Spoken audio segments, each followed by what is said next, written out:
There was a cold November wind blowing through 116th Street. It lifted Lutie Johnson's hair away from the back of her neck so that she felt suddenly naked and bald. Lutie Johnson, the heroine of Ann Petry's The Street, is someone who resides on the margins of American society. She shivered as the cold fingers of the wind touched the back of her neck, explored the sides of her head. It smacked against her ears as though it were giving her a final, exasperated blow as proof of its displeasure in not being able to make her move on. Not unlike the Joad family, Lutie Johnson believes fervently in the dream, in the promise that with hard work comes a better, more prosperous life. Lutie is a woman of great beauty and great dignity, and she's an embodiment of the American virtues. She doesn't expect the world to give her anything on a platter. She expects to work for what she gets. She expects her child to behave and work hard in school. She's a typical American. What she discovers about herself, which is something of which she's almost unconscious at the beginning of the book, is by virtue of the fact that she's black, she's not regarded by most of the rest of the world as a typical American.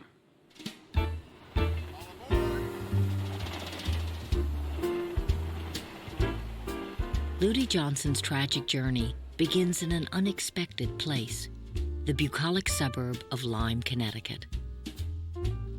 With her husband unable to find work and a young son to provide for, Lutie has taken the only job she can find. $75 a month, read the ad in the Harlem paper. Modern house, own room and bath, small child. Lutie is a live-in maid for part of the week with the Chandler family. And she hears all this talk about stocks and money and being filthy rich. And she absorbs it. Mr. Chandler rifled through the front pages where the news was, and then almost immediately turned to the financial section. The conversation was always the same. Richest damn country in the world. Always be new markets. Hell, make it while you're young. Anyone can do it. After a year of listening to their talk, she absorbed some of the same spirit. The belief that anybody could be rich if he wanted to and worked hard enough and figured it out carefully enough. She and Jim could do the same thing, and she thought she saw what had been wrong with them before. They hadn't tried hard enough, worked long enough, saved enough. That language begins to find its way in her communications with her husband. Her husband begins to lose faith in himself. He begins irritable. He doesn't like Lutie being away. He begins having an affair. That destroys that family and throws Lutie and her son completely on her own resources. She becomes a single mom in a world that is not going to give her many opportunities to succeed alone.